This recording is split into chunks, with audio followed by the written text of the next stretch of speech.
Ce soir, je viens avec un petit message de la part du Seigneur, une édification pour notre âme. Mon thème de ce soir, c'est « Garde ton cœur plus que tout ». Garde ton cœur plus que tout.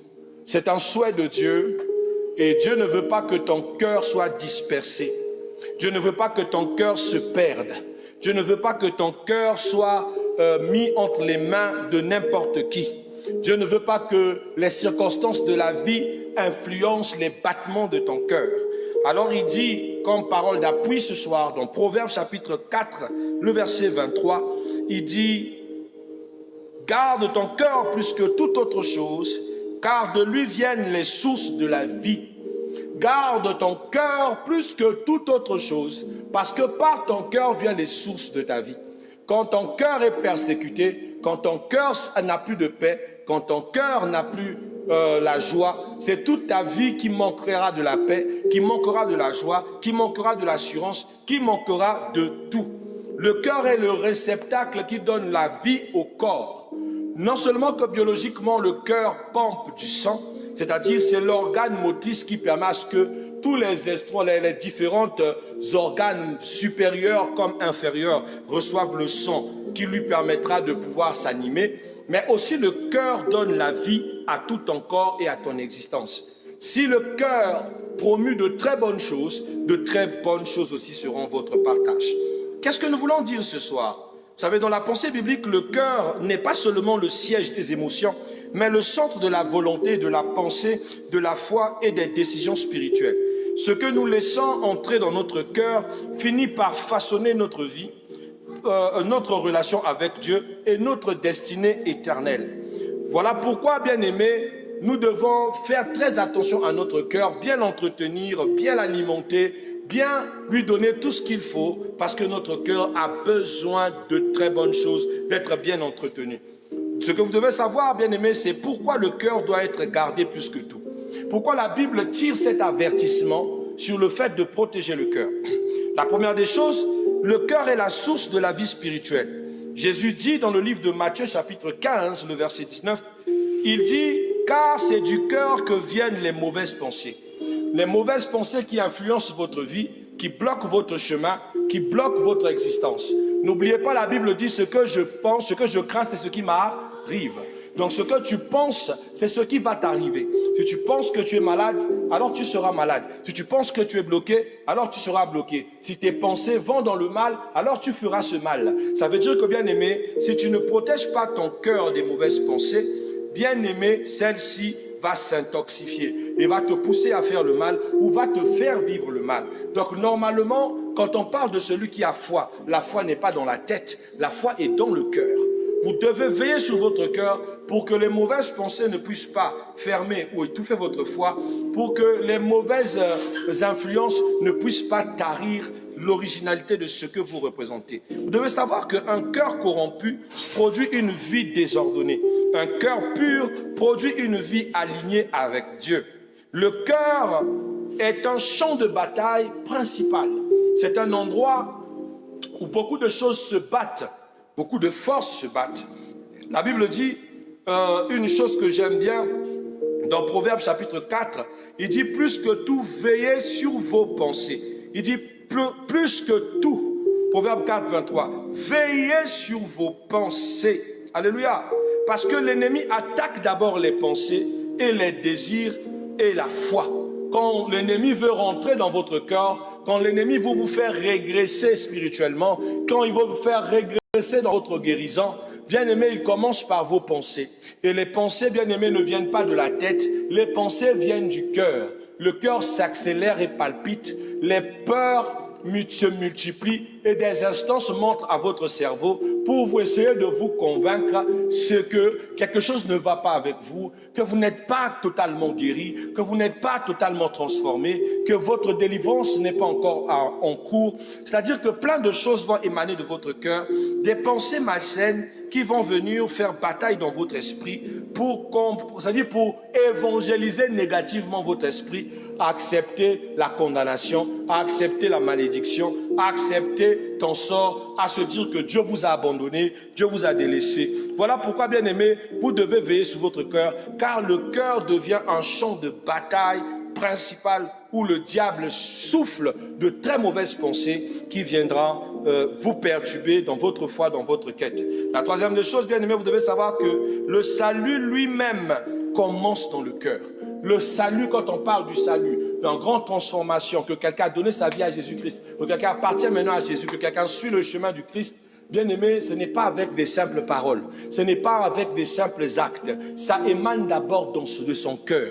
Vous ne pouvez pas avoir dit que j'ai laissé le mal et le péché pour suivre le Christ si votre cœur ne reflète pas vos actions. Votre cœur est la seule chose qui prouve que le salut est adhéré. Souvenez-vous, la Bible dit une chose dans le livre d'Ézéchiel. Il dit que je vous donnerai un cœur nouveau, un esprit nouveau. Ce sont les deux seules choses qui vous permettent de pouvoir marcher selon le Christ. Il dit, vous n'aurez plus besoin qu'on vous enseigne mes lois, car j'inscrivrai mes lois dans votre cœur. Pourquoi ne pas mettre les lois dans votre esprit? Parce que l'esprit est celui qui enseigne les lois dans le cœur. Voilà pourquoi, bien aimés, nous devons protéger notre cœur parce que c'est là où se réside et c'est là où va être déposé toutes les paroles de Dieu, toutes les versets bibliques, toutes les bénédictions, toutes les grâces, toutes les puissances qui sont déférées d'en haut viendront se reposer et s'asseoir dans votre cœur. Traitez votre cœur plus que tout. Ne laissez pas les gens les compromettre. Dans Romains chapitre 10, verset 10, il dit ceci. Il dit, c'est du cœur que l'on croit pour la justice. C'est donc du cœur que l'on croit pour toujours. Alléluia. Alors, notre grand 2, on va voir les forteresses impérissables ou encore comment établir des forteresses pour protéger notre cœur. Alléluia. La Bible dit dans 2 Corinthiens chapitre 10, verset 4, il dit, les armes avec lesquelles nous combattons ne sont pas charnelles, mais elles sont puissantes par la vertu de Dieu pour renverser des forteresses. Les armes que nous combattons avec ne sont pas charnelles, mais elles sont puissantes par la vertu de Dieu pour renverser les forteresses.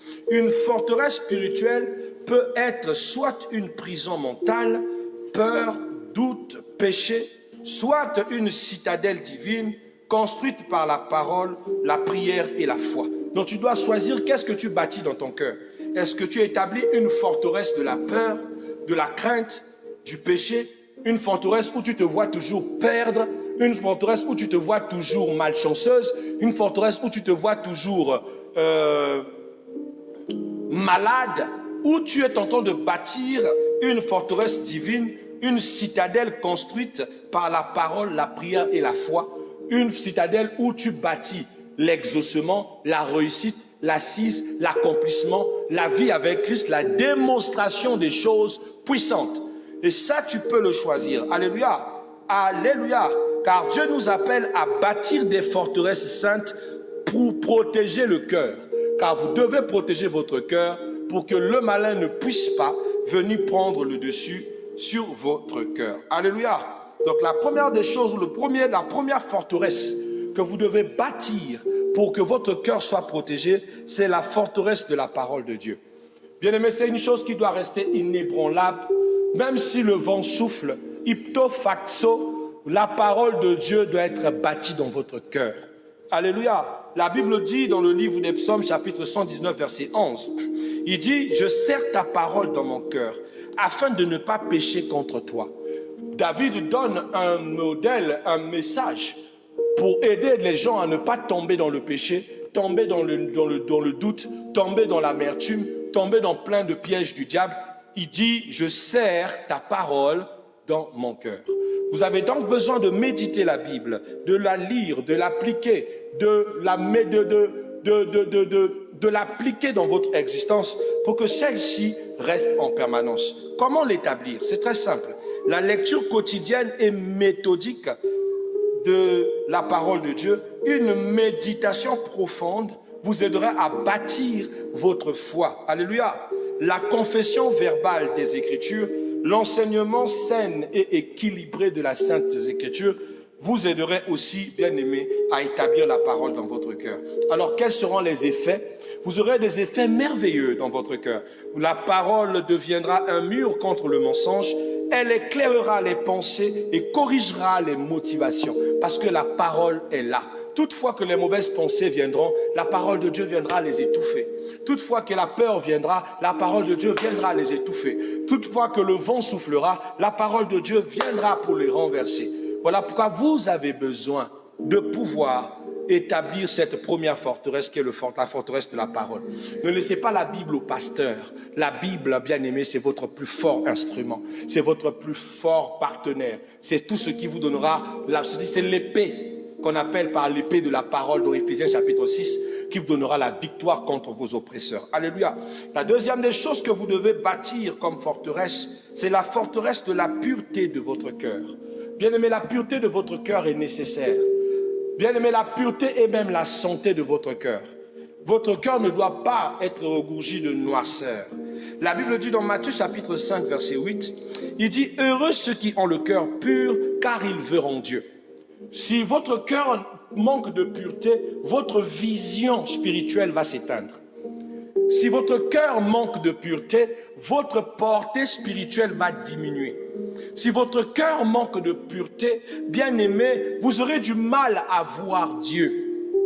Alléluia. Alléluia, vous écoutez?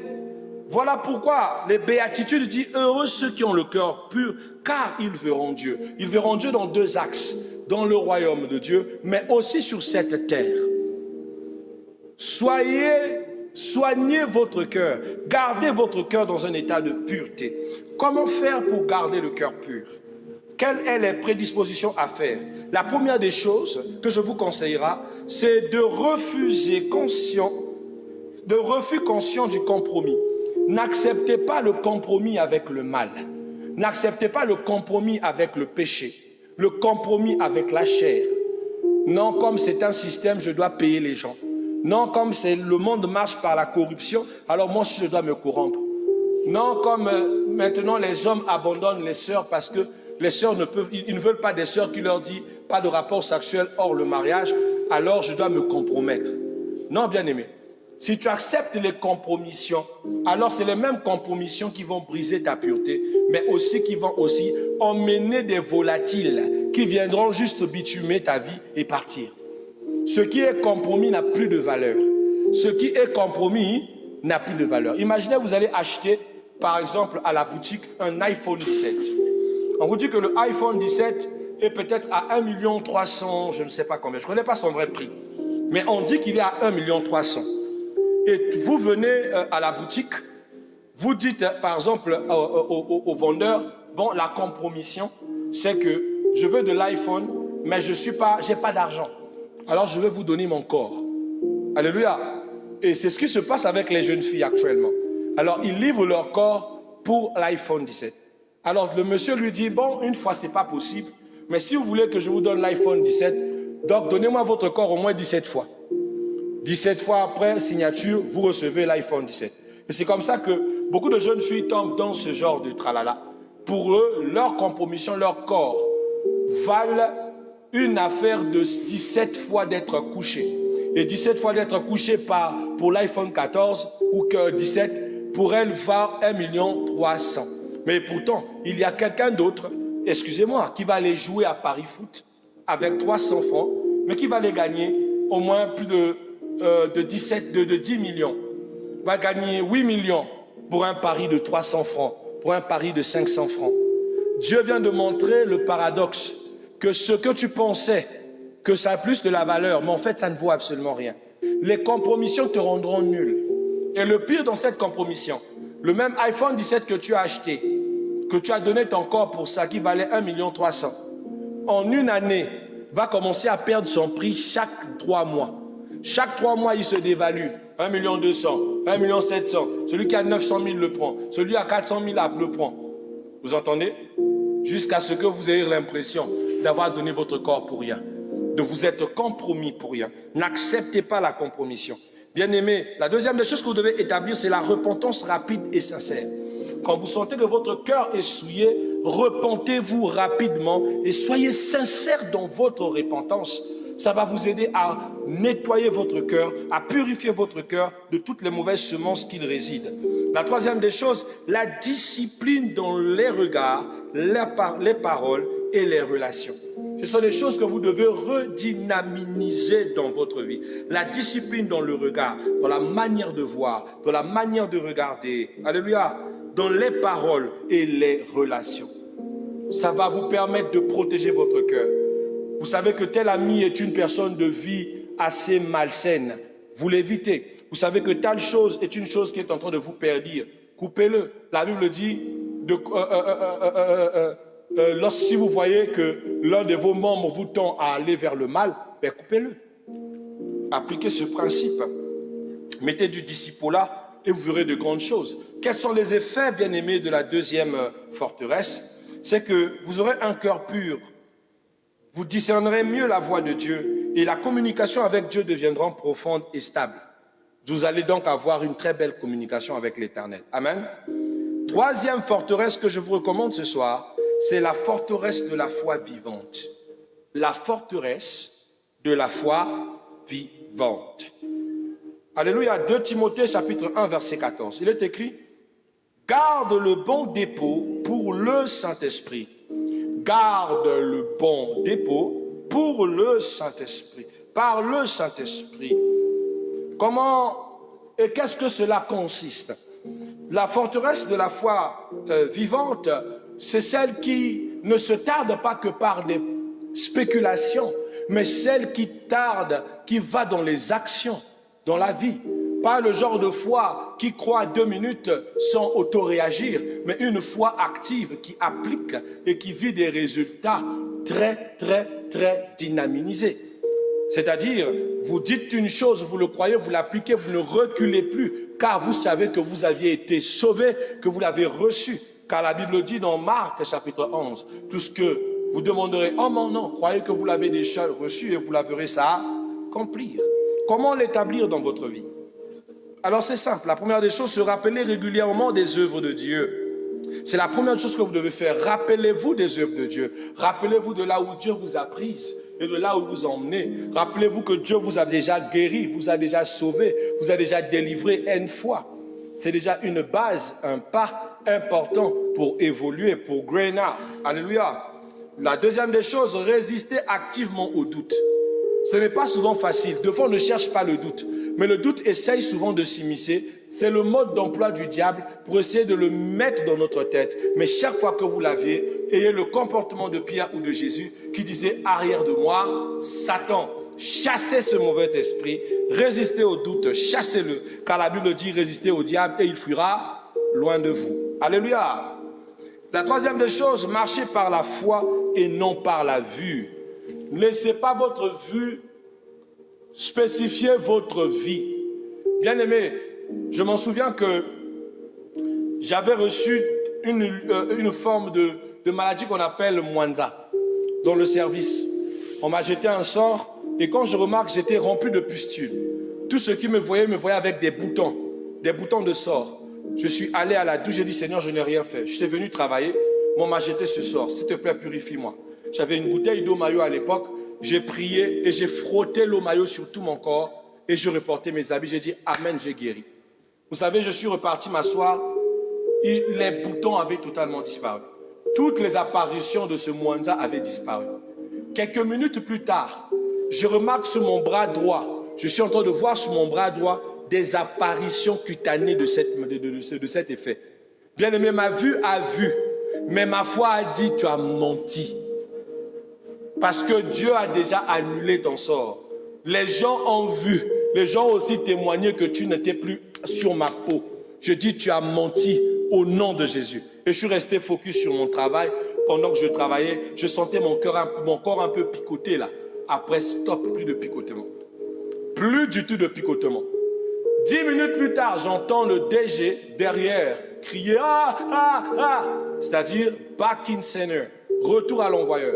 Ce sort est retourné à lui et c'est lui qui est ressorti avec tous ces mêmes symptômes que moi j'avais sur mon corps qui avaient totalement échoué. Restez perspicace. Ne marchez pas par la vue, marchez par la foi. Tu regardes, tu dis, tu as menti, ce n'est pas mon visage. Je vais dormir le matin, je me relève nickel. Je ne suis pas dans tes œuvres. Amen. Quel est l'effet que tu retrouveras en bâtissant ce genre de forteresse pour ton cœur? Bien-aimé, la foi deviendra un bouclier contre les attaques spirituelles et le cœur restera ferme même dans les épreuves. Amen. Quatrième forteresse, j'appelle cela la forteresse de la prière persévérante. La Bible dit dans Matthieu chapitre 26, verset 41, il dit « Veillez afin que vous ne tombiez pas dans la tentation. » Comment établir cette forteresse? Bien-aimé, la première des choses que je vous conseillerais, c'est d'élever ou de régulariser des temps de prière personnels. Ne soyez pas seulement le chrétien des cultes, le chrétien des cérémonies, le chrétien des événements spirituels. Soyez aussi le chrétien qui a du temps pour lui et Dieu. Un chrétien qui ne prie pas seul à seul avec son Dieu ne développera rien dans sa vie. Combien de fois priez-vous entre vous et votre Dieu? Vous avez des grandes aspirations, des choses que vous voulez faire, mais vous n'avez pas le temps de prier Dieu. Vous avez du temps pour votre téléphone, pour TikTok, pour WhatsApp, pour causer avec des gens, pour parler, pour blâmer, pour spéculer. Mais quand on vous demande un temps intime avec Dieu, c'est 0 plus 0 moins 0 fois 0. Comment voulez-vous avoir une vie, une forteresse établie dans la prière? La prière en langue et la prière inspirée sont de très bonnes choses pour celui qui veut établir des forteresses. Pour ceux qui parlent la langue, c'est très bien, et surtout pour ceux qui sont inspirés. Mais attention, dans les prières en langue, bien aimé, ce n'est pas seulement la langue des anges. Ça peut être aussi les prières dans le patois, c'est-à-dire dans ta langue maternelle. Je vous le recommande, c'est très puissant. Et ça établit des fortes forteresses. Alléluia. Faire des veilles spirituelles et d'intercession. Vous n'avez pas besoin qu'il y ait un programme de veillée de prière à l'église pour établir des veilles spirituelles. Même personnellement à la maison, vous pouvez dire que ce soir, je ne dors pas. Ce soir, dès qu'il est 22h, de 22h jusqu'au matin, je suis dans la célébration, dans la méditation et dans la prière. Ce sont aussi des choses que vous pouvez faire personnellement. C'est très important. Mais aussi, vous rejoindre avec les autres dans ce genre d'instance, ce n'est pas du tout mauvais. Quels seront les effets? Les effets, c'est que la prière va garder le cœur sensible, totalement dépendant de Dieu, et elle va empêcher l'endurcissement spirituel. Vous serez plus bâti, plus construit. Vous ne serez pas à la merci de l'ennemi. Amen. La cinquième des choses, ou la cinquième des forteresses, et toute dernière, c'est la forteresse de l'obéissance et de la sainteté. La Bible dit dans 1 Jean, chapitre 2, verset 17, il dit « Celui qui fait la volonté de Dieu demeure éternel. » Celui qui fait la volonté de Dieu, il demeure éternel. Amen. Vous devez savoir que la volonté de Dieu est un pilier puissant pour un enfant de Dieu. Donc vous ne devez pas du tout vous éloigner de celle-ci, mais bien au contraire, en faire une vie. Comment l'établir? Vous pouvez l'établir dans l'obéissance, même quand cela coûte. Restez obéissant jusqu'à la fin. La deuxième des choses, soyez dans le renoncement à soi.